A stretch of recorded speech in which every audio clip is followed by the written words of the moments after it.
예, 여러분 안녕하세요. 자, 오늘은 현대소설의 이해와 감상 10번째 시간으로 황순원의 학을 한번 같이 공부해 보도록 하겠습니다. 그 제10장 여러분 그 교재로는 240페이지의 앞쪽 239쪽을 한번 펴보시면 좋겠습니다. 그래서 이 황순원의 학이라는 작품은 1953년 작품이에요. 학이라는 것은 1953년 작품이고요. 일종의 어떤 내용입니까? 전쟁 중에 적이 되는 거죠. 적. 이 적이 되어서 만난 단짝 친구죠. 이 단짝 친구가 뭡니까? 그 유년 시절에 이 두 사람이 이제 적이 되어서 만났지만 이 단짝 친구가 유년 시절에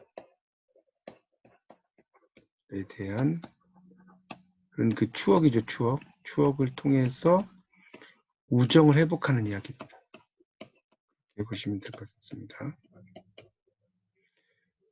그리고 이제 이 작품은 이제 행동을 상당히 압축적으로 서술하고 있는데, 행동에 대한 압축적인 서술과 또 간결한 대화죠. 대화가 아주 간결하죠. 간결한 대화. 그 다음에 그런 거 플러스 이미지라든가 절제된 아름다움. 이런 것들이 이제 잘 묘사가 되어 있다고 볼 수 있습니다. 그래서 이제 이 학은 일종의 전쟁기의 소설이죠. 전쟁기의 소설이고 또 이데올로기의 대립이라고 할 수도 있어요. 이데올로기적 대립. 그런 그 전쟁의 상처, 허무주의 이런 것을 잘 표현했는데 황순원은 이제 밑에 그림에 보면 1915년에서 2000년까지 사셨고요. 1931년에 시창작으로 작품 활동을 시작했고 이제 여러 작품들을 썼는데 주로 이념과 관련된 걸 썼죠. 거기 그 황순원에서 한 5줄을 내려간 밑줄 치세요. 그의 소설은 서정적인 아름다움이 담긴 간결하고 세련된 문체, 다양한 기법적 장치 활용, 소박하면서도 치열한 휴머니즘 정신의 추구, 한국인의 전통적인 삶에 대한 애정의 표현이 특징이다. 이 부분을 들어주시면 좋겠습니다. 자, 그럼 이제 바로 작품으로 들어가도록 하겠습니다. 240페이지를 한번 펴보십시오. 240페이지입니다. 자, 제일 처음에 이렇게 나오죠. 38적경의 이 북쪽 마을은 드높이 갠 가을 하늘 아래 한껏 고즈넉했다. 이건 이제 바로 회화적인 묘사죠. 회화적 묘사가 나옵니다. 그리고 주인 없는 빈 지붕당에 흰 박통만이 흰 박통을 의지하고 굴렸다. 어쩌다 만나는 늙은이는 담뱃대부터 뒤로 돌렸다. 이거 이제 전쟁으로 인한 인심의 변화죠. 담뱃대부터 뒤로 돌렸다는 것은 전쟁으로 인한 인심의 변화입니다.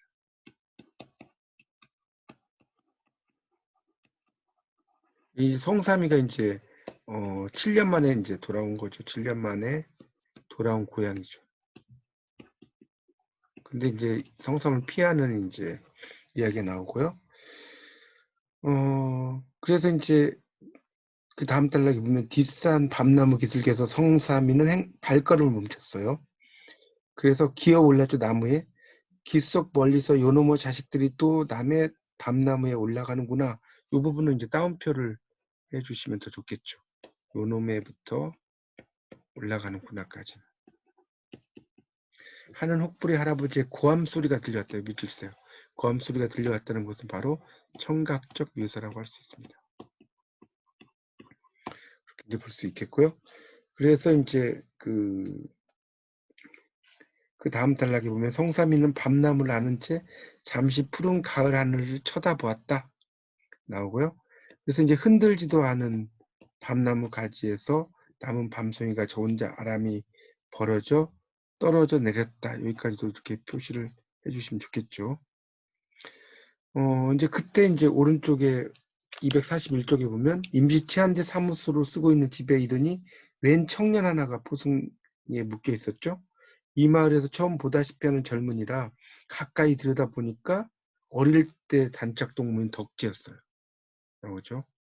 그래서 이제 천태에서 같이 온 치안대원에게 어쨌든 일이라고 부르니까 농민동맹 부위원장을 지낸 놈인데 자기 집에 잠복해 있는 걸 붙잡았다. 그래서 이제 봉당에 앉아 담배를 피워 물고 청단이라고 하는 동그라미 쳐놓으세요. 청단까지 오송을 하기로 되어 있었습니다. 이제 성삼이가 다 탄 담배꼬리에서 이제 꼬투리에서 새로 담배불을 댕겨 가지고 일어섰죠. 자, 이 자식은 내가 데려가 가지요. 여기다 밑줄 치시고 호송을 이제 자원하는 거죠. 성삼이가. 자, 덕제는 한결같이 외면한 채 성삼이 쪽은 보려고도 하지 않았다. 동구 밖을 벗어났다. 그러니까 이제 확확 지나가죠, 사건이. 그래서 성삼이는 담배만 핀 거예요. 담배 맛을 몰랐다. 그저 연기만 기껏 빨았다 뿜었다 내뿜고 냈다. 그러니까 결국 이게 줄담배를 피는 거죠.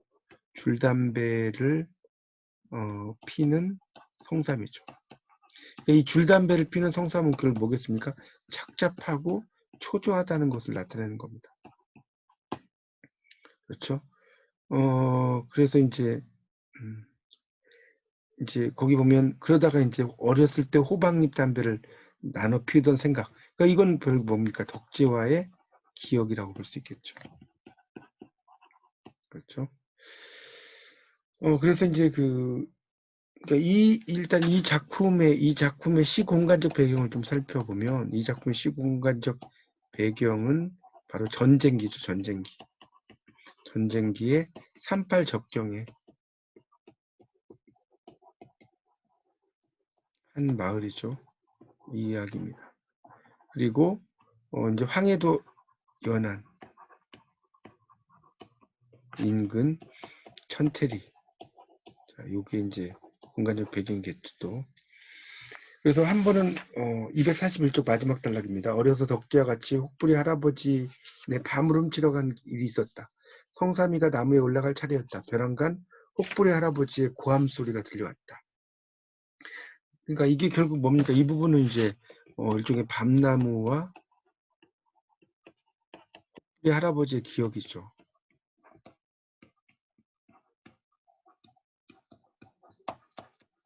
라고 볼 수 있겠습니다.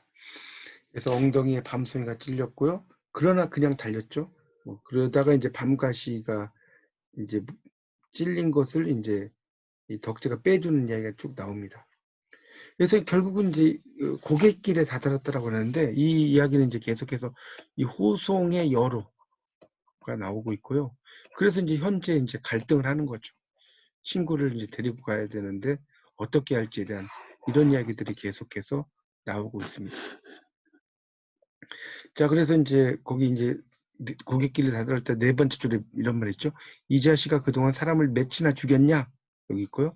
또 두 줄 내려가면 이 자식아 사람 몇이나 죽였어? 나오죠. 자, 다시 세 줄 내려가면 그래 너는 사람을 그렇게 죽여봤니? 이렇게 나왔죠. 그러니까 결국은 뭡니까? 일종의 성삼이 덕제를 바라보는 시선이죠. 바라보는 시선과 그 다음에 이제 그런 심정적 태도죠. 마음에 있는 이런 것을 쫓아서 쭉 진행이 됩니다. 그러니까 이 자식이 그러면서 성삼이의 가슴 한복판이 환해짐을 느낀다. 막혔던 무엇이 풀려내리는 것만 같은 그러나 농민동맹 부위원장을 지낸 놈이 왜 피하지 않고 있었어? 필시 무슨 사명을 띠고 잠복해 있는 거지? 덕제는 말이 없다. 바른 대로 말해라. 무슨 사명을 띠고 숨었냐? 그러니까 이제 쭉 이야기하다가 오른쪽에 보죠. 243쪽에 보면 둘째 줄에 그래서 성삼이가 이제 허리에 권총을 잡으며 변명은 소용없다. 영락없이 넌 총살감이니까. 그저 여기서 바른 대로 말이나 해봐. 역제는 외면한 채 변명은 하려고도 않는다. 내가 제일 빈농의 자식인데 자 243쪽입니다. 거기 그 여섯째 줄쯤에 빈농의 자식 근농꾼 여기다 밑줄 쳐놓으세요. 가난한 농부의 자식 부지런한 농사꾼이라는 뜻이죠. 근농꾼이라는 것은 동맹 부위원장이 됐던 게 죽을죄라면 하는 수 없는 거고 나왔죠. 그래서 쭉 이야기를 하다가 이제 장관 안 들었냐 나오죠. 잠시 후에 들었다. 누와 꼬맹이와. 그러니까 결국 이제 그 덕제가 꼬맹이와 결혼한 거죠. 꼬맹이와 결혼했다는 덕제. 그러니까 결국 여기서는 뭡니까? 이 꼬맹이에 대한 기억과 웃음.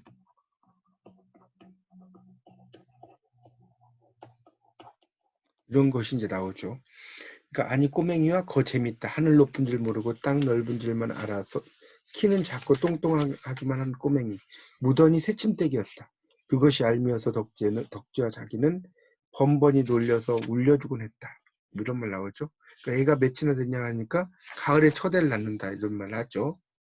그러다가 이제 244쪽을 넘기면 웃음을 참았다. 제 입으로 애가 몇이나 됐냐고 묻고서도 이 가을에 첫애를 낳게 됐다는 말을 듣고 웃어 못 견디겠다는 것이다. 그래서 그렇지 않아도 작은 몸매에 큰 배를 하나를 안고 있을 꼬맹이 이런 말 나오죠. 그러니까 결국은 이제 왜 안 떠났냐라고 하죠. 그래서 이제 여기에서 이제 피난을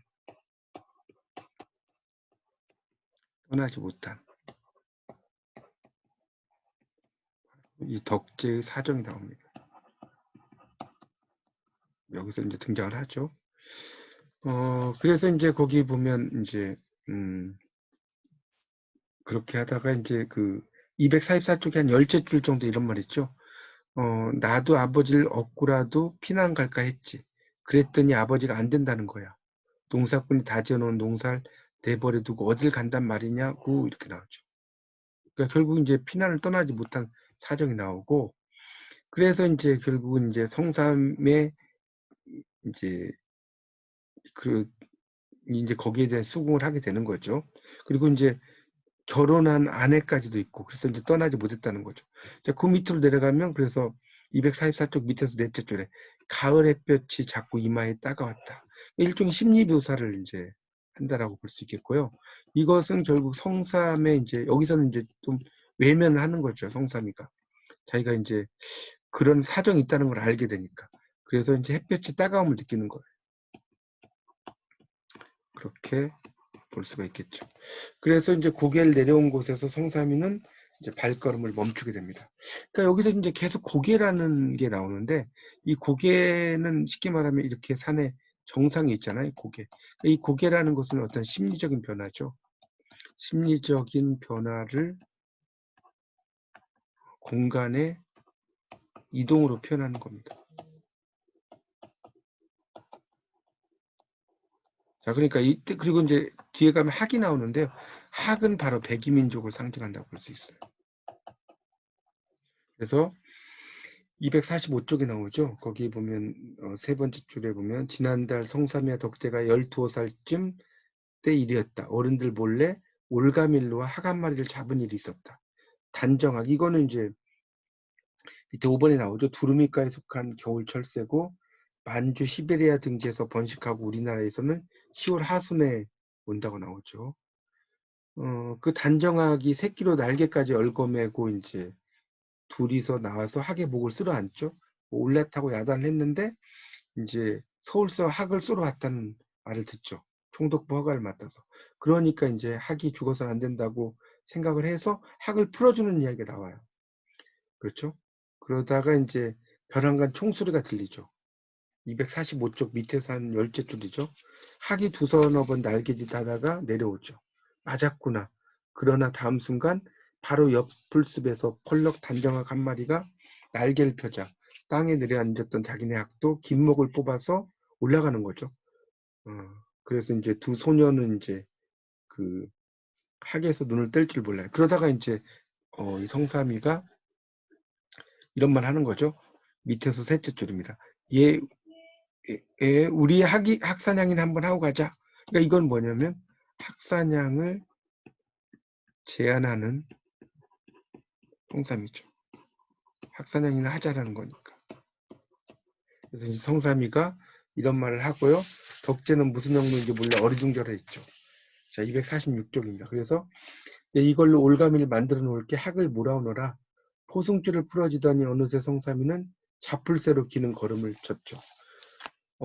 그래서 이제 대번 덕제의 얼굴에 핏기가 걷혔다. 좀 전에 너는 총살감이라던 말이 퍼뜩 머리를 스치고 지나갔다.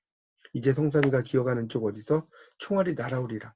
그러니까 여기서는 이제 이 초점이 바로 뭡니까? 이 성삼이 아니고 성삼에서 덕제한테 가는 거죠. 그렇죠? 그래서 저만치에서 성삼이가 고개를 돌렸다. 어이 왜 멍충같이 서 있는 게야? 학이나 몰아오너라. 그제서야 덕제도 무엇을 깨달은 듯. 이 말은 뭐겠어요? 이제 도망가라는 뜻이죠. 잡풀새를 기기 시작했다. 그래서 단정학 두세 마리가 유유히 날고, 이거는 이제 도망갔다는 뜻이겠습니다. 그러니까 여기서 지금 앞에서 나오는 우리 학사냥이는 한번 하고 가자. 이게 이제 일종의 복선이죠. 소설에서 원더풀로 245쪽의 밑에서 셋째 줄이요. 여기 나오죠. 복선을 이야기하는 겁니다. 그래서 247쪽에 이제 보면 전쟁과 휴머니즘 이렇게 나왔는데, 일종의 이제 이 황순원의 전시 소설이 상당히 많다는 걸 알 수 있고요. 그래서 이 반공 계몽 의식 이런 것에 고치가 상당히 많다는 거예요. 그런 것이 있고, 또 이제 후방의 피난민 세태 고발이죠. 자, 이것은 이제 대표적인 국외사라는 작품이 대표적인 작품입니다. 그 다음에 이제 순수의 세계에 대한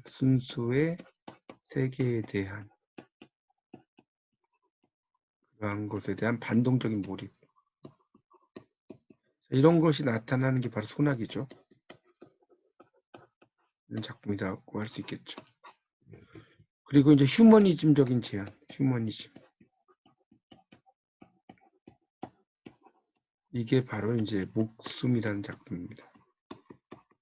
이 목숨은 이 전쟁 속에서 인간의 양심 문제죠. 인간의 양심을 문제 삼는 그런 작품이라고 할 수 있습니다.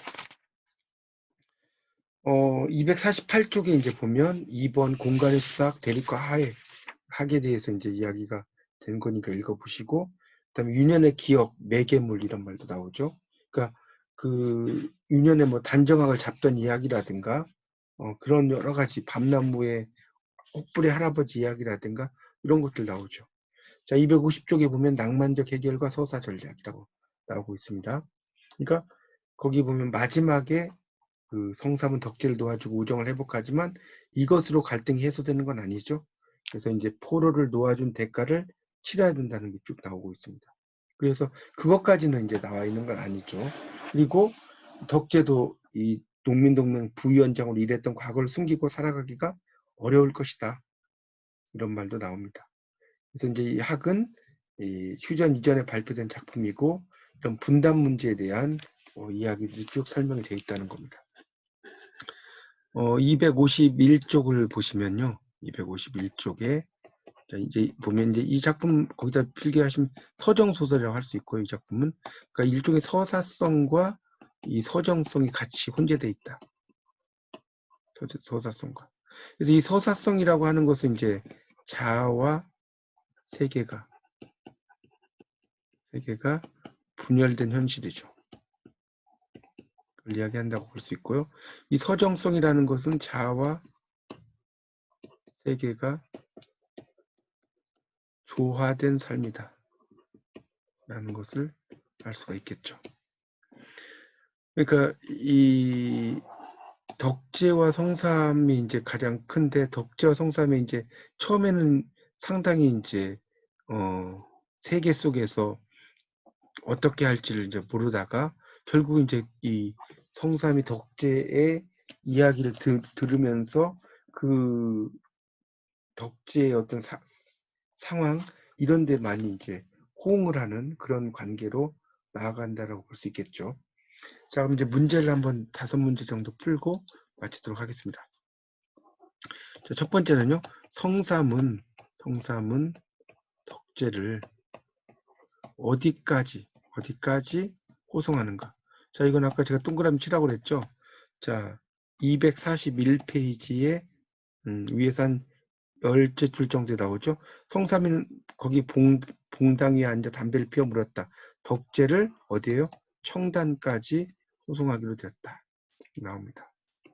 자, 그럼 이제 두 번째 문제를 한번 볼까요? 자, 두 번째 문제는 덕제가 농민동맹 부위원장이었죠.